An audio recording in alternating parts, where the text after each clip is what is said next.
And thanks, Jim. Joining us now from California is John Donohue. He's a professor at Stanford Law School who's done extensive research on guns and violence. Also with us from Australia is Simon Chapman. He's an Emeritus Professor of Public Health at the University of Sydney. Here with us in the studio is David Smith. He's the Washington, D.C. Bureau Chief for the British daily newspaper The Guardian. And Joshua Butler was at the movie theatre complex in Aurora, Colorado, when a gunman killed 12 people and wounded more than 70 others in 2012. He joins us from Denver. And Joshua, I have to start with you. You know, 5 years ago, but you must still remember it like it's yesterday. But I want to ask you about what you think about the young generation that you've seen in Florida over the last couple of days. They seem determined to do something to stop these mass shootings. But we've seen this determination before. Do you think it's going to work this time?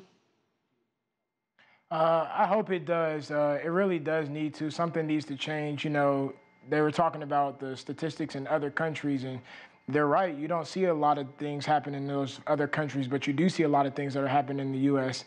And something needs to be done, whether it's a gun control law or whether it's pulling back on automatic, semi-automatic. Something needs to be done so that the safety of our children and the safety of everybody at the U.S. they can feel more safe in what they do. They can feel like they can go to school without anything happening. They can feel like they can go to a movie theater without having to watch their back or watch people go out the exit signs and everything. Joshua, I mean, how did you cope after the tragedy? It was a little hard at first, but, you know, talking to my pastor, talking to my parents, talking to my friends, you know, some of my friends that were in there, you know, we still together to this day, still stick together to this day. And we talk about it, you know, and it's crazy to talk about, you know, but it's a blessing that we're alive today. It's a testimony that we're able to tell people about it. And, you know, we're able to go to the other people that are maybe having trouble with the same event, people that are having trouble with same situations, and be able to talk to them and saying they can get through the same thing as well. You know, it's hard at first, and it is hard to get through those because it changes your life. It makes you look at life differently because you may not wake up the next day. You may not be alive the next day. So it really makes you perceive reality of what it is. Yeah, how do you feel when you see the headlines like we saw in Florida just before the weekend? We've seen so many of these shootings. It must bring it all back to you. It hurts my heart to really see those headlines. To know something like that is always going to happen. Not always going to happen, but always something around the corner feels like it's always going to happen. And you can't feel fully safe. You know, you go out late at night and you don't know what's going to happen. You don't know what's going to bring on the headlines the next day. And for that to happen, it just hurt my heart. My prayers and all my prayers go out to the people down in Florida. It's heavy hearts over here in Colorado, and people hurt throughout the nation because nothing's being done right now, and people don't know exactly what to do, but something has to be done.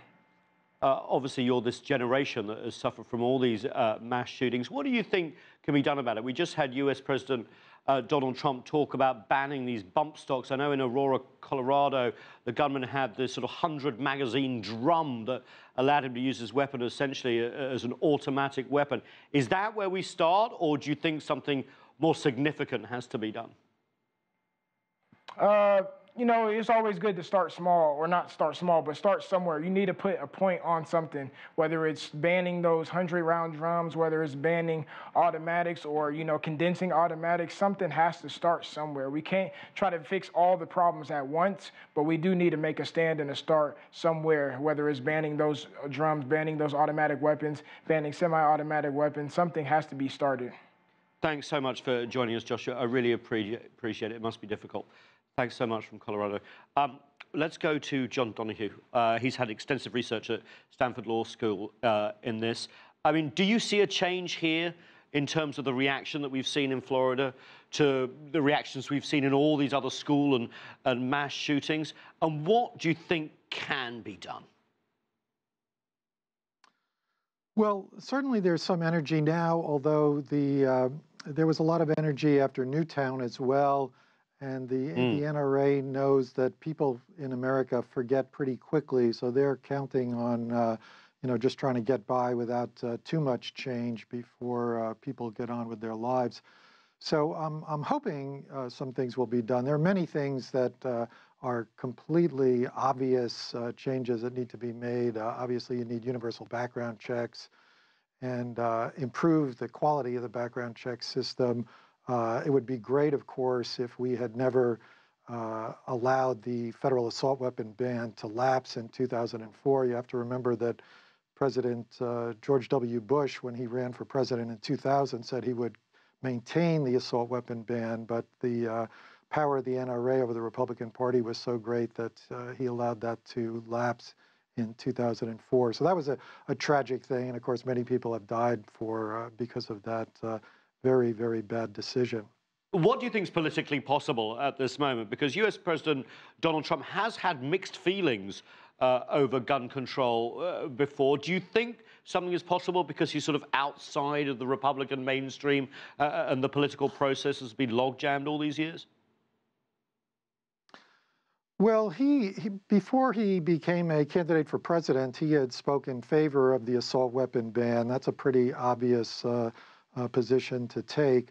But since he ran for president, he sort of threw his full support to the NRA, and they will not allow him to support the assault weapon ban. So I don't think anything that dramatic is going to happen, but if the NRA feels that they have to give something to avoid losing bigger, they will give something, and we may see some modest changes. But essentially, the NRA is in there to sell guns, and they're not going to do much that would inhibit gun sales. Thanks so much. Simon Chapman in Australia. There's been some commentary from gun advocates here in the US that it's not guns, essentially. It's part of the culture. Videos, magazines, that sort of stuff. But in Australia, you watch the same movies as Americans do, the same video games. Why is there no gun crime there? Well, there is gun crime, but it's just trivial level compared to what you've got in the United States. I mean, the sorts of reforms which are being discussed in the United States now, background checks and things, is equivalent to the owners of the Titanic saying that they're going to fix the splinters in the handrails. I mean, there are far, far more important things that can be done, and we showed what can be done in this country after, in 1996, we had the largest massacre in modern peacetime history, where 35 died. Now, within 6 weeks of that incident, a conservative government, which had recently been elected, pulled together all the state governments, and they were united in passing our National Firearms Agreement. What that did, it outlawed all semi-automatic weapons from civilian ownership, including pump-action shotguns. It paid market price for the hand-in of all the buyback of all of those weapons. And there have been amnesties as well since then. And we estimate something like 900,000 in the vicinity guns have been surrendered and money paid back to the owners for those things. It also required anybody who, most importantly, it repudiated, said it would no longer accept the reason for owning a gun as self-defense. So the only reasons for owning a gun which are considered legitimate here, if you belong to a target shooting club or you are a legitimate hunter where you have permission to go onto somebody's land to shoot wild animals. So, Simon, what was the effect of that? Well, the most obvious effect has been that we had 13 massacres we defined as 5 or more people dying, not including the perpetrator. 13 in the 18 years preceding that really bad one in Tasmania in 1996. We've had precisely 0 in the years since. It's not rocket science to kind of work out, well, something changed with the passage of those laws. David, similar thing happened in Britain around a similar time, actually. Talk us through that. And why do you think, as a Washington correspondent looking at this, that it's politically impossible, at least up until now, to do anything like we've seen in Sydney or in Westminster? You know, even more than in the US, where we think of those names like Columbine and Sandy Hook, in the UK, sort of 2 names are sort of burned in the collective memory, Hungerford and Dunblane. And in Hungerford in 1987, 16 people were killed by a gunman, and in response to that, semi-automatic rifles were banned. And then in 1996, in Dunblane, 16 children and their teacher killed by gunman Thomas Hamilton. And again, in response to that, there was a ban on handguns. And similar to the Australian experience, since then, gun crime is extremely low. And really, there's a different emphasis there from America. You know, if you want to possess a firearm in the UK, the burden of proof is on you. You know, you have to go through the police. You have to really sort of demonstrate that you're worthy and capable of owning that and not going to pose a danger. So even the phrase gun control is almost non-existent in the UK. It's not an issue for most people. In America, however, I think the burden of proof is the other way, due to the Second Amendment, deeply embedded in the culture, an assumption that lots of people will have guns. And I think I saw a survey that 3/4 of Americans said they had fired one. And in Congress, sadly, you know, the National Rifle Association does exert an undue influence. Arguably, the leadership is actually even more extreme than many of its members, and certainly out of sync with the American public. And money talks. And I think, you know, we see Congress deadlocked on many other issues, not just gun control. It's very hard to get stuff done, but especially with the NRA wielding influence. Yeah, what's interesting is there is money involved. The National Rifle Association, the NRA, does pay millions of dollars for campaigns. Trump campaign, they pay for a lot of advertising. Senator Marco Rubio in Florida, for example. But what they also can do is mobilize this group of voters who actually come out and just vote on that issue, gun rights, doesn't it? And that can be really scary. And that's right. I think whatever their statistical numbers, they punch above their weight through just sheer noise. And I witnessed it for myself on Donald Trump's 99th day in office as president. He addressed the NRA conference in Atlanta. And you saw there, this was an issue that went way beyond guns. It was a lot about partisan politics at that conference.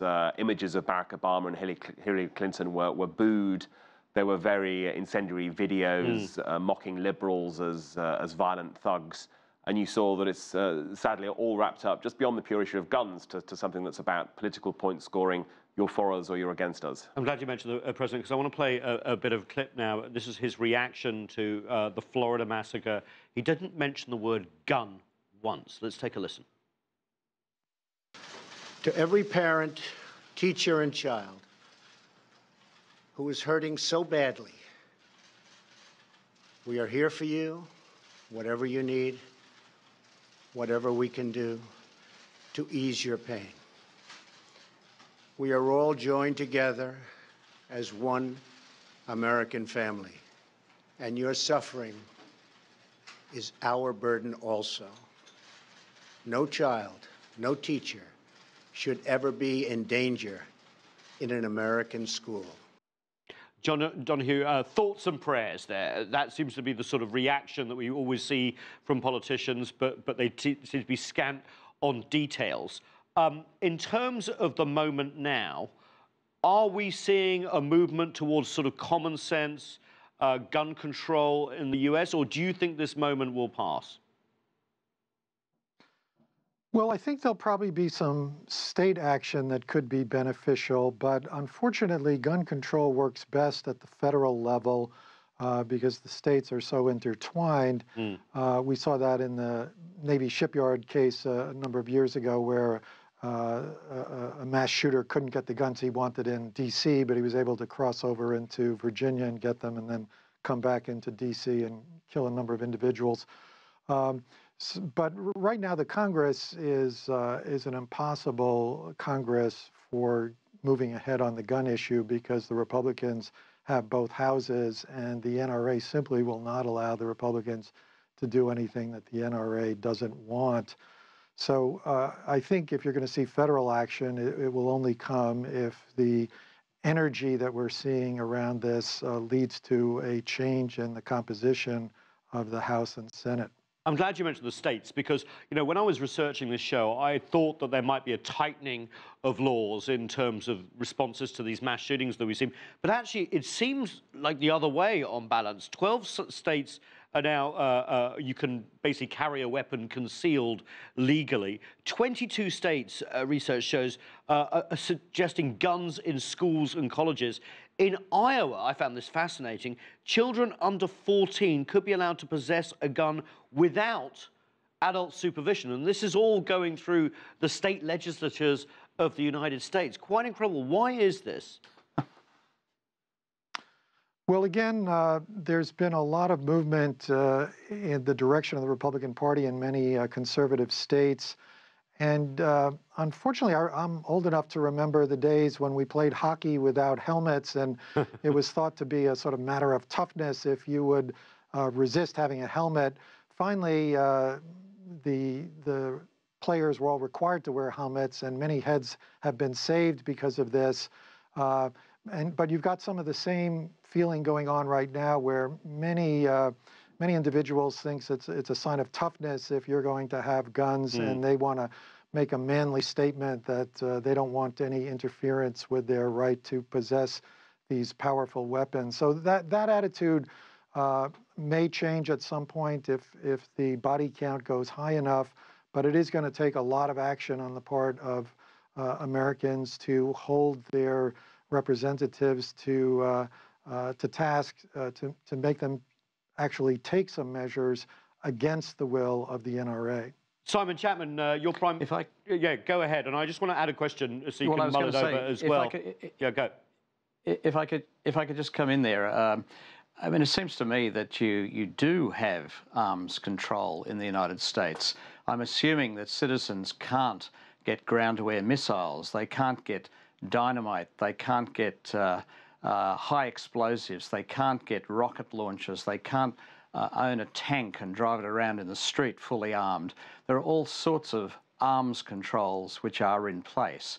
And after all, what we're talking about is simply adding to the list of things that it's not sensible to allow civilians to have. I mean, nobody is suggesting that people who are legitimate firearm owners who want to pursue their hobby, their interest in hunting or in target shooting should be prevented from doing that. What we're talking about here is getting rid of the weapons of choice that when somebody intent on mayhem and mass carnage thinks that they're going to walk into a school or into a public situation, they're not going to carry a rabbit rifle. They're not going to carry a single shot weapon. They're going to get a weapon capable of military-style carnage. And that is what we're talking about in the civilized world, and what many nations have got as policy and have had for many years.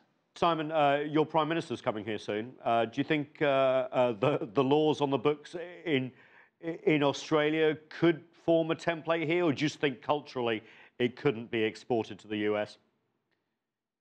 Look, sadly, several prime ministers, including John Howard, who was the Conservative Prime Minister who introduced that, have carried that message over to the United States on many, many occasions. Malcolm Turnbull, our current Prime Minister, is a strong supporter of gun control. He may mention that, but sadly, I mean, the myopia in the United States for looking outside its borders and seeing what is normal and acceptable and easy and popular. Gun control is enormously popular in Australia. You know, at the time of the Port Arthur massacre, I think the figures I recall were something like 90% of the population supported tough gun control. I want to play, David, just this clip here from Wayne LaPierre, the head of the NRA, the National Rifle Association. This wasn't recent. They haven't actually said much in the wake of the Florida massacre, but this is just after the horrific attack, which I was at Newtown, Connecticut. Let's just have a listen. I call on Congress today to act immediately to appropriate whatever is necessary to put armed police officers in every single school in this nation. The only thing that stops a bad guy with a gun is a good guy with a gun. That's very John Wayne, isn't it?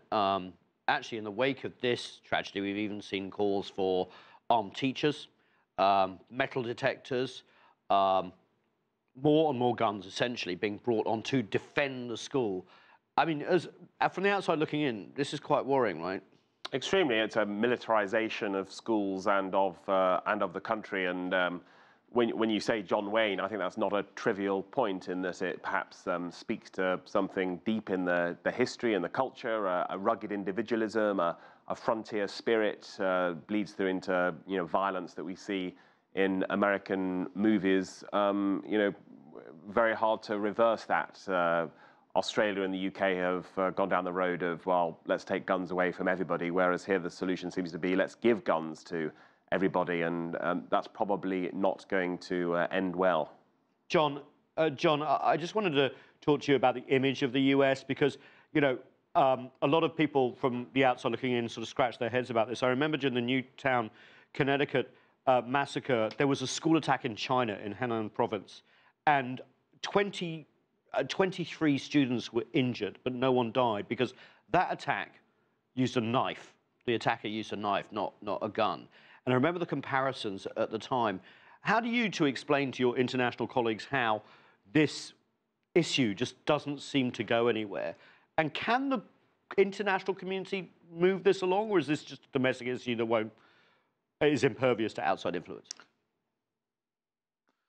Yeah, I do think that Americans are extremely myopic, and the Trump administration and the Republican Party in general constantly tells their followers not to look outside, that American exceptionalism is all that is appropriate to focus on. But I do think there's so much that can and should be done, but I'm not optimistic that it will happen until there's a change in the composition of the United States Congress, and we'll see whether the energy that this particular mass shooting has unleashed will have an impact.